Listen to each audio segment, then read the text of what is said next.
process. I will not deal here with the wire-based systems because they are more or less similar. Even with the laser-based, we also have something called WAM, wire-based additive manufacturing. But I will focus mostly on the powder-based process here. So, electron beam additive manufacturing, one of the processes is generally known as an electron beam melting or electron based powder bed fusion process. Similar to laser based powder bed fusion process, we call it electron beam based powder bed fusion process.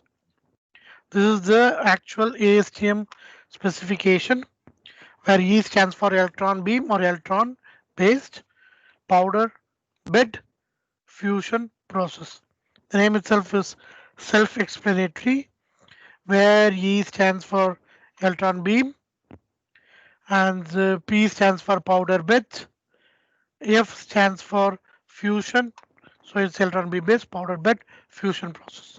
It is called as powder bed fusion process because you are going to deposit the powder on a substrate using a spreader or a coater, and you will have layer by layer deposition after each melting sequence. So we have a powder bed, so it is called as powder bed process.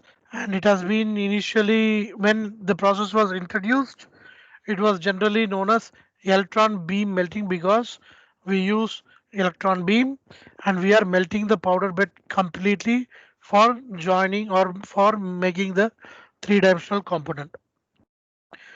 The process was first invented or developed in a Swedish university called as Chalmers University, which is in the southern part of Sweden, in the city called as Gothenburg. And it became a spin-off, and it was then established as an industry called Arcam. So Arcam was the first industry in 2001 which introduced the electron beam melting process. And for a larger part of time, Arcam was a kind of a monopoly. It was the only industry which was producing an electron beam melting setup. So there was a monopoly. And recently, there were several players in the field. They produce electron beam melting, both using powder as a feedstock or wire as a feedstock. And recently, the industry Arkham was acquired, or it was procured by the big players, and now it is known as uh, is procured by GE General Electric, and it is presently known as GE Additive. So GE Additive is one of the big player that produces the electron beam melting setup. So as the name indicates that we are going to use an high energy electron beam in this process, and the electron beam, the heat is produced in the powder bed because of the transfer of kinetic energy from the incoming electrons when the electron beam hits the powder bed. So what happens is when an electron beam hits the powder bed, it is the electron beam travels at a velocity which is quite fast in the range of light, and when it hits the powder bed, the kinetic energy or the momentum at which it travels, it converts into heat energy. The powder bed absorbs the energy due to the conductivity of the powder. So there is one requirement for an electron beam melting process. The powder should be conductive. Only if it is conductive, it can absorb the heat that is developed produced by the electrons, but due to the transfer of kinetic energy into heat. So when you see an electron beam melting setup, you see something like this in any of the textbooks or any of the web pages you see. Initially, since we go for in the perspective of additive manufacturing, we first discuss about the chamber and then go to the heat source. So any additive manufacturing setup will have a base plate or a build platform or a substrate plate, however you call it. And the platform should have a tendency of moving up or down depending upon the condition in which we are placed, whether you are going to build the sample. So it has to go up and down because layer by layer you are producing, and every layer is produced, the platform has to go down to a certain extent. And the start plate, we call it as a substrate plate or a base plate, which is normally attached with that of the platform. And once the part is produced, it is removed from the build platform, and the sample you can see here is A, which is built over the substrate plate. And the sample has to be removed from the substrate plate once it is being built. And in the build chamber or the build tank, you have powder, which is introduced into the build chamber using the powder hopper, which is placed on both sides. So you have a substrate plate, you have a powder hopper here, you have a powder hopper here. Once the powder falls on this area here or here, there will be some kind of coater which moves along both directions so as to spread the powder uniformly over the substrate plate. To spread the powder uniformly, we have kind of a coater which is not shown here. They call it a coater or a rack which spreads the powder uniformly.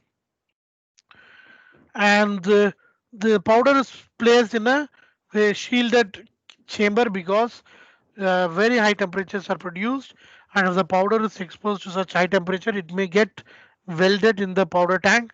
And to avoid the welding, we always have a shielded tank. What you are, so this is the powder hopper or the shielded tank within which the powders are placed. This is one, this is two. There are two powder hoppers or the shielded tanks. And then this is the build platform. So this is inside, so it goes up and down, and the sample is built exactly at this place inside the chamber. So the electron beam, normally when you want to produce an electron beam, we need to have a condition where should not have any air. So it should be in vacuum.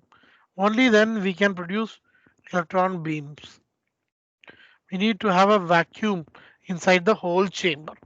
So the chamber has to be vacuumed, and we try to fit in the electron beam setup on the top of the additive setup. So this is the additive setup, and we have the electron beam setup on the top of the additive setup. So in order to produce an electron beam, we need to have a potential difference generated at the tip of an electrode or at the tip of a coil. Here we use either a tungsten electrode or a coil is used, a filament is used. On the tip of the filament, you try to produce a difference in the voltage through which the electrons are generated. And the electrons travel in a very high speed, so you produce very high energy at the powder bed. So in order to focus the electron beam towards certain particular position, we have different lenses, three different lenses. One is astigmatism lens. That is, there is a normally a defect called astigmatism. For instance, if you are having a spot size of 3 millimeter, maybe because of the lens, because of the defect, you may have slight defect in the lens dimensions. Instead of 3, may have 3.2, 3.3. Such errors in the spot size or such errors what you observe can be rectified using the lens called astigmatism lens. And to focus on a particular point, we use focusing lens, and these deflector lens are used to move the electron beam over the substrate plate in order to melt the powder selectively within the substrate plate. So for the movement of the electron beam, we use deflection lens. The deflection lens will work in conjunction with the three-dimensional CAD data in order to melt selectively over the substrate plate. So what we can see is the electron beam. The scan speeds are very fast because the electron beam itself travels at a very high speed. At the same time, we have this deflection coils or deflection lens placed at the end to deflect the electron beam to the preferred or the required position. The resolution of the part that is produced using electron beam melting or the surface finish is going to be slightly moderate, and we will not get a very fine surface because of several reasons which we'll see as we go further. And since we said that the energy absorption is going to be only through conductivity, materials that are conductors are only possible to be used in an electron beam melting process. We'll see that also in detail. So we can draw some parallels between selective laser melting process or the laser based additive manufacturing with the electron beam melting process. The process is almost similar but not the same, apart from the heat source, which is electron beam here, laser beam there. In a laser beam, the absorption of photons, the absorptivity of the powder is going to play a major role. However, in case of electron beam melting, it is going to be conductivity, because the transfer of energy is through the transfer of kinetic energy into heat energy. So conductivity plays a major role. And the most important thing is that there is a the other differences between an laser based process and electron beam based process. Laser based process can take place under an argon atmosphere, inert atmosphere. So it can be argon, it can be nitrogen, even you can use it in an open atmosphere. Only thing, the problem will be oxidation.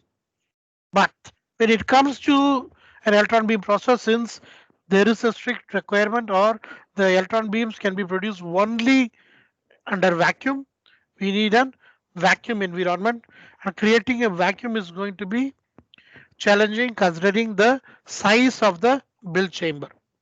Flushing with argon or nitrogen is going to be relatively easy, even though argon may induce some costs, but making vacuum is going to be far more challenging than flushing the chamber just with an inert gas.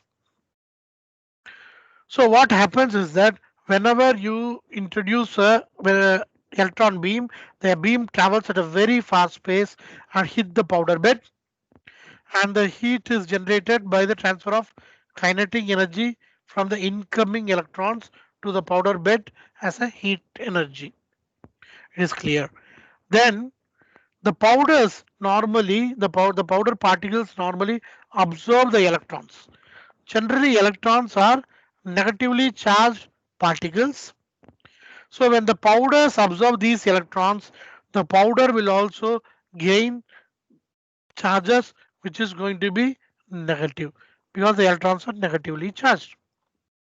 So when the powder is going to gain additional negative charge, there will be some ill effects or detrimental effects first. So whenever a powder is going to gain some negative charge, there can be some repulsive force between adjacent powders, or assume they are going to form a cloud of negatively charged particles. Depending upon the force, or the force the cloud can extract, or depending upon the force the cloud can project. If the force is going to overcome the gravitational force G and the frictional forces between the powder particles, frictional force F, the powder particles, then the negatively charged cloud or particle agglomerate will not sit over the base plate, but it will fly in the atmosphere, because it overcomes the gravitational force and the frictional force that is responsible for holding the powder particles in the powder bed. So in some way we need to avoid the high repulsive force in the powder particles, or we need to avoid the formation of negatively charged powder clouds with high energy, so that we can reduce the energy of the powder cloud below the gravitational energy on the frictional forces, so that the powder particles stays in place even though they accumulate negative charge in them. Another effect will be increasing the negative charge. The powder particle will tend to repel. Consider like a magnet. where the like poles attract the like poles repel each other and the unlike poles attract each other. For instance, if you take a north pole of a magnet to the south pole, they are going to attract. If you take the north pole of the magnet to another north pole of another magnet, they're going to repel each other. Similarly, here in an electron beam, the charges are negative. The powder particles, two powder particles having negatively charged, they will try to repel each other from the incoming negatively charged electrons. One, the powder particle repel each other when the powder particle accumulate enough energy that can overcome the gravitational energy and the frictional force. The second, the powder particle will repel from the incoming negatively charged electrons if they accumulate enough negatively charged particles in them. So if the powder particles repel the electron beam, incoming electron beam, you will be creating more diffuse beam. The beam will be more diverse. It will not be sharp as in the case of laser beam, but here it will be more diffuse or diverse.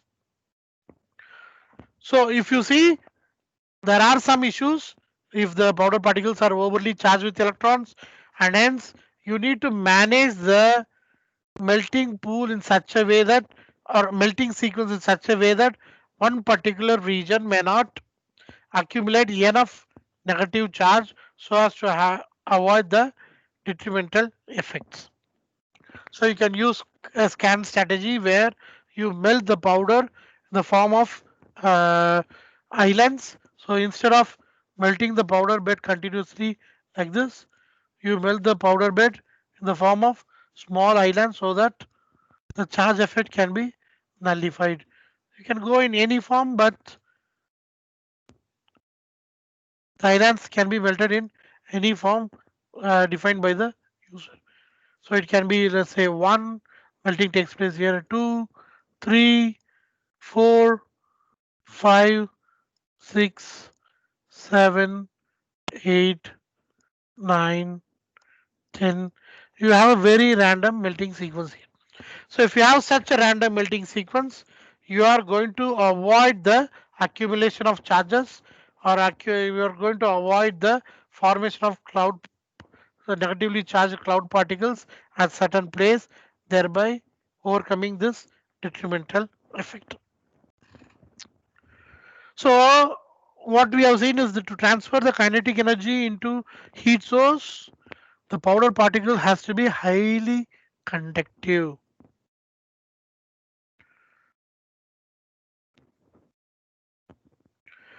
However, the conductivity of the powder bed must not be high enough that the powder particles get highly negatively charged. So you have to find a composition where you need to have conductivity. At the same time, the conductivity should not be too high to form a highly negatively charged powder cloud or powder particles. So as I said, we can modify the scan strategies or the melting sequences like one shown here to avoid the buildup of highly negatively charged regions, so that if you can melt in a very different sequence, the negative charge distribution can be, or the charges can be distributed randomly, and more importantly they can be distributed away from one single point so that you can avoid certain ill effects. So because of one of the reasons that the powder particles are negatively charged, the incoming electrons are negatively charged, so that there will be some kind of a repulsive force between the powder particles and the incoming electrons. As a result, there will be some kind of diverse diversion in the electron beam, so that the beam which is hitting at the powder bed will not be very sharp but diffuse or diverse. Because of the diffused or the diverse electron beam, the size of the melt pool is going to be increased, and when the size of the melt pool increases, you will end up with a large heat affected zone like conventional welding of two materials. Whenever you weld two materials, for instance, you are making a lap welding. Assume you are welding here. Whenever you have two materials, so material 1, material 2, you are welding here, that's your weld zone. You will see some kind of heat affected zone adjacent to either side of the mill where the microstructure becomes coarse and you will have loss in strength, loss in ductility and so on. So such region next to the welding zone where you have heat affected, where the material is affected by heat is known as heat affected zone. Also, in case of electron beam melting, even though instead of welding, you assume you are melting the powder particles, you are melted the powder particle until here, so it is solid, and here you have powder particles. Whenever you melt, you always have some kind of overlap between two melting sequence so as to avoid any defects that is placed between the two melting sequences. So the region next to uh, the solid regime here, the region which is slightly next to the solid regime will undergo some kind of thermal cycle that is will lead to heat affected zone, and this heat affected zone is cannot be avoided when it comes to electron beam melting because of very high energies involved. So because of this heat affected zone, you will have some modification in the microstructure here. So if you are going to use higher energy, the heat affected zone is going to be higher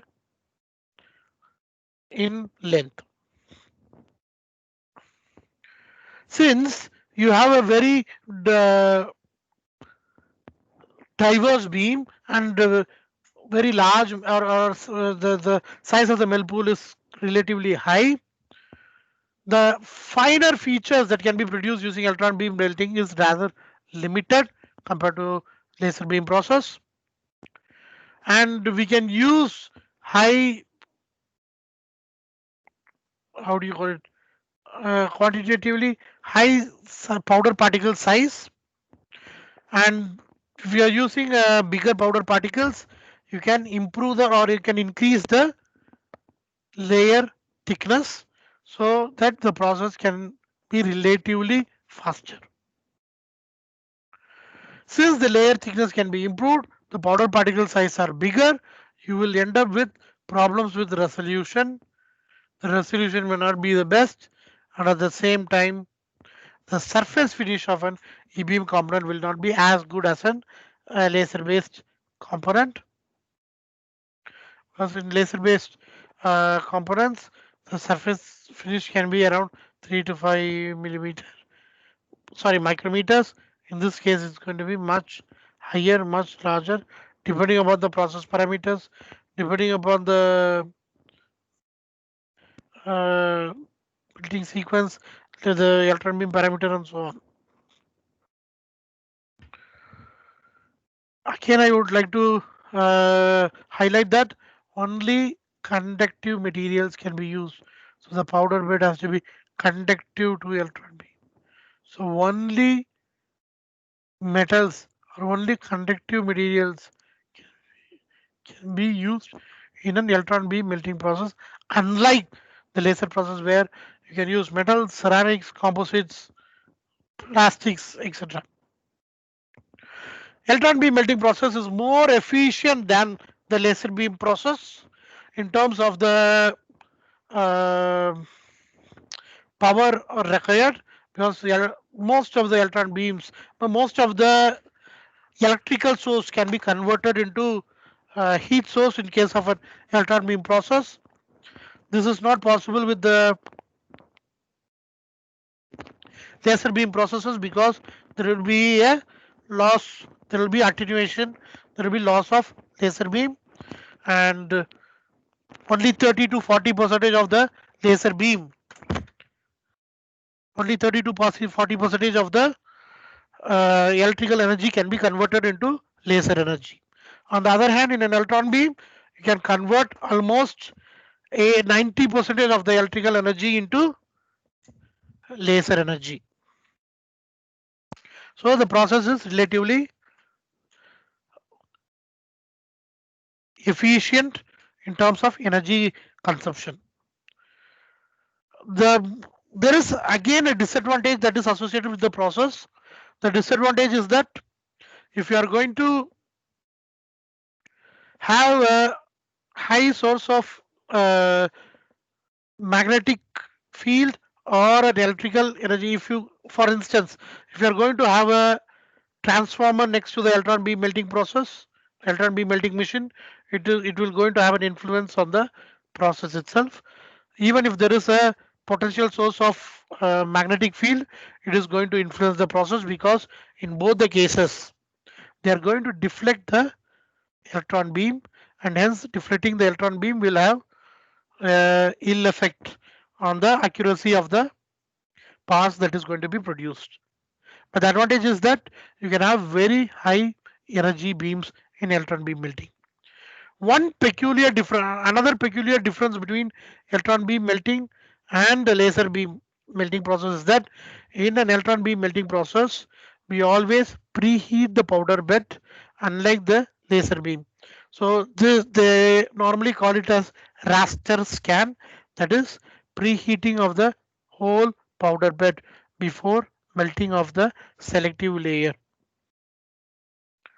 So the preheating or the build temperature is somewhere in the range of 680 to 720. But of course, this is going to be dependent on the material which is going to be processed. So we do not have to go into detail now here. Yes, since we saw that the powder bed is always maintained at high temperatures, we have to maintain it at high temperature. This might be due to several effects. For instance, the electron beams are high energy source, and when they hit the powder bed, they are going to develop very intense heat source in the powder bed, so the temperatures are going to rise very rapidly. If you are going to have adjacent area which is cold and only certain areas are heated in a very rapid fashion, there may not be a steady state heat distribution along the powder bed. In order to maintain a steady state distribution of temperature or heat throughout the powder bed, rather than having certain regions getting very hot and certain regions in a relatively cold condition, the entire powder bed is getting heated, so that you can maintain a uniform temperature along the powder bed. And this heating of the powder bed is carried out using a defocused electron beam, that is the raster scan, or the preheating is carried out using defocused electron beam to such temperatures which is mentioned over here, around 670 to 720 degree centigrade. Since the powder bed is going to be at very high temperature, since the powder bed is going to be at very high temperatures, you will have relatively coarse microstructure. The microstructure will be relatively coarse compared to laser beam processors, and the microstructure can be compared with the cast microstructure, conventional cast microstructure. They have very good similarities. Since the powder bed is heated to very high temperatures, the powders which are not melted during the selective laser, the electron beam melting process, there is a tendency that they get fused with the adjacent powder, even though they are not melted completely, and then the powder shape will change, that will influence the recyclability aspects. So in the powder which is used for a laser beam melting process can be recycled up to 30 times, but the powders used for the electron beam melting process cannot be recycled up to 30 times, but around 7 to 10 times effectively, without having much influence on the powder bed. Since the powder bed is heated to very high temperatures, the scan lines are not distinguished. Scan lines. Okay, I will explain this in detail when we go to the microstructural aspects in the next class, but we don't bother about this now. So since we have very high energy in the material where the temperatures are rather high, the cooling takes place at a very slow rate, unlike the laser beam process where the cooling takes place at very fast rate.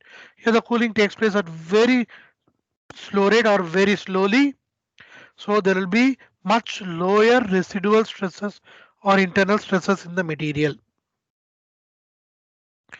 In an electron beam melting process, you definitely need, or you can produce materials without support, but in order to improve the conduction, because you need a conductive powder for heat extraction, you generally need support.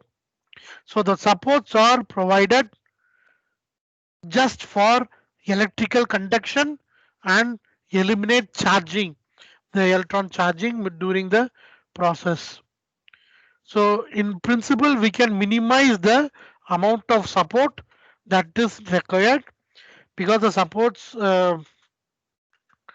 function is going to be different in case of electron beam melting than other conventional additive manufacturing process. Here the supports are not for easy removal, supports are not for making the overhanging surface smooth, but for proper electrical conduction and proper electron charging.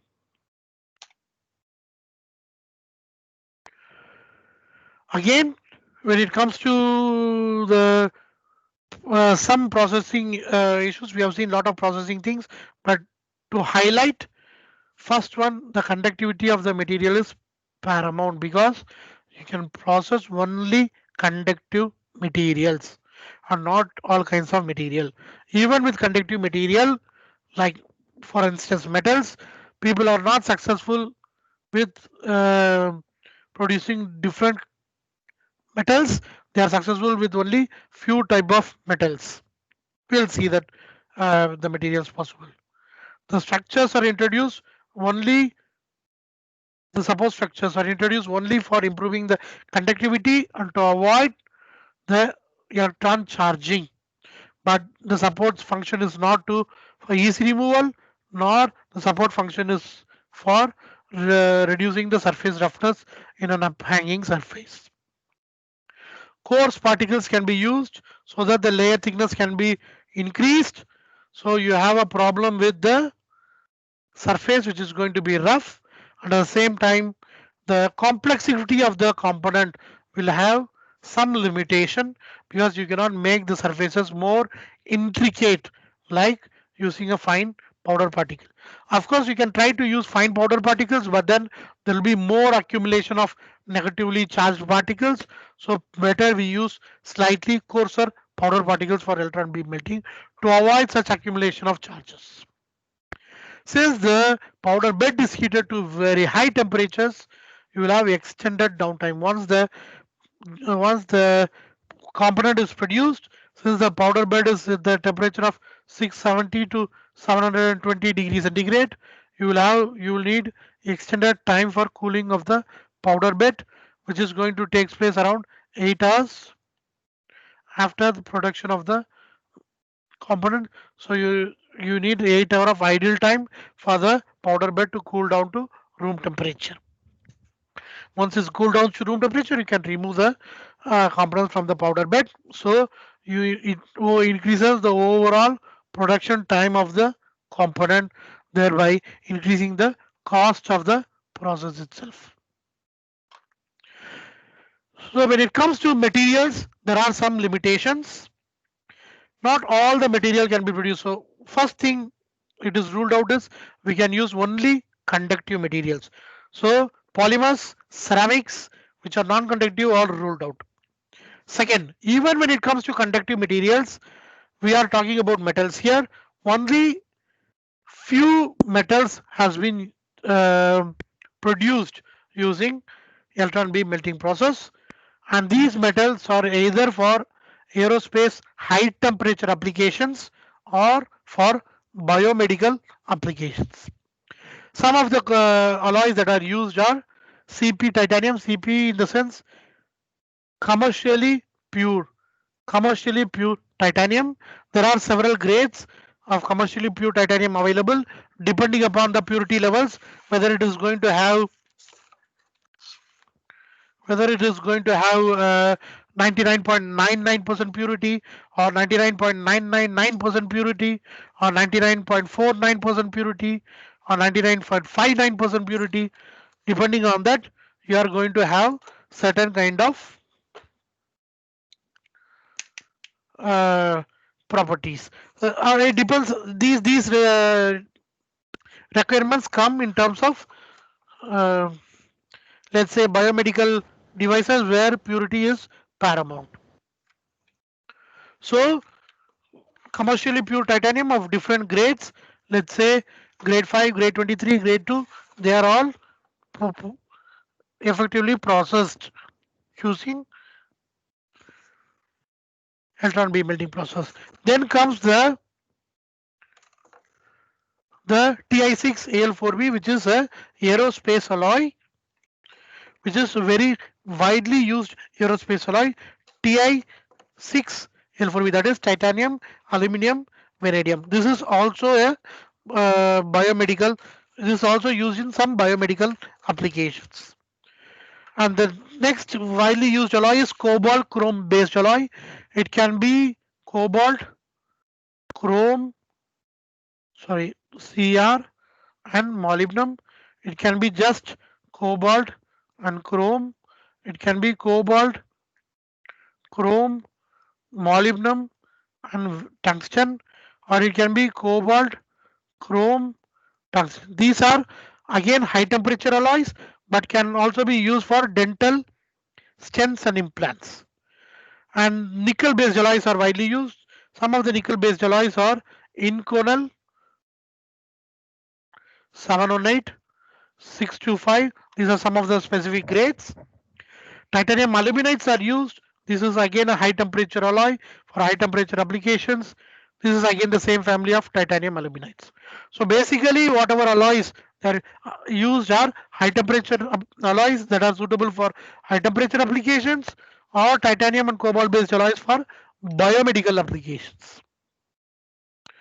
The most important aspect one has to be noted down here is you cannot use uh, alloys with low melting point like aluminum, rarely used, and the alloy with low volatile temperature like magnesium, zinc, because they will be vaporized during the electron beam melting process.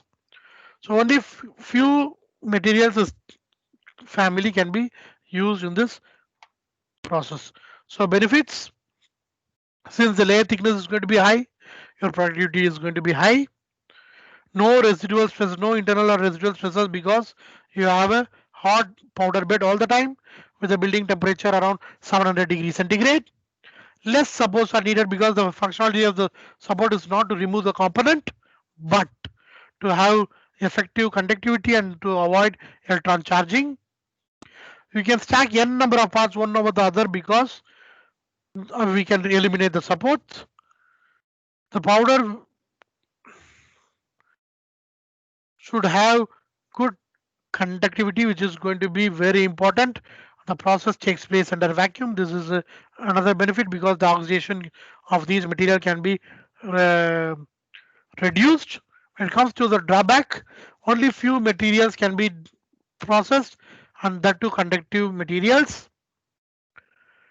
And normally coarse powders are used, fine powders cannot be used.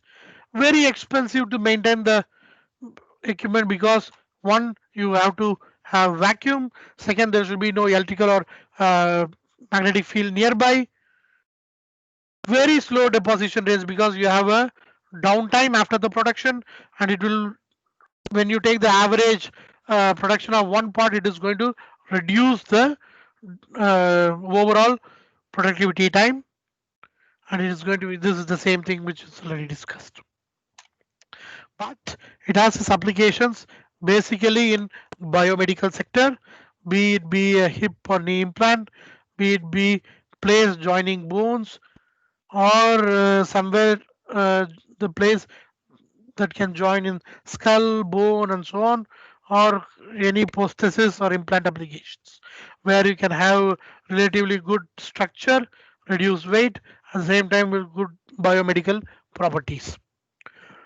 Also, when it comes to aerospace applications or high temperature applications, these titanium based and nickel based alloys finds its applications.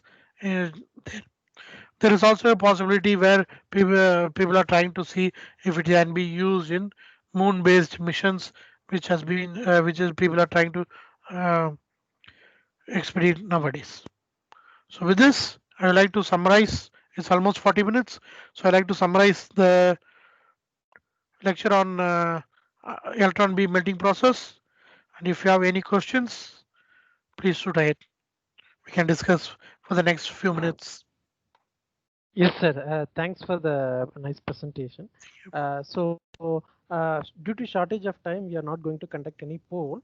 You may have other classes in the next session. But those who have a question, you can stay online. Attendance is taken. You can interact with the professor if you have any question. Thank you. Sir, attendance is taken. Yeah, it is taken. It is taken. Okay, sir. Okay, sir. We can leave now. Yeah, those who have question, those who have queries, you can. Sir, I have a question. Like, Please go ahead. hello, Yeah, please Yes, go ahead. yes. Please go ahead. sir. For dental purpose, laser metal deposition is very good. I think. Like, what's the difference between laser metal deposition and electron beam process, sir? Okay. So there are two. Okay, you cannot say one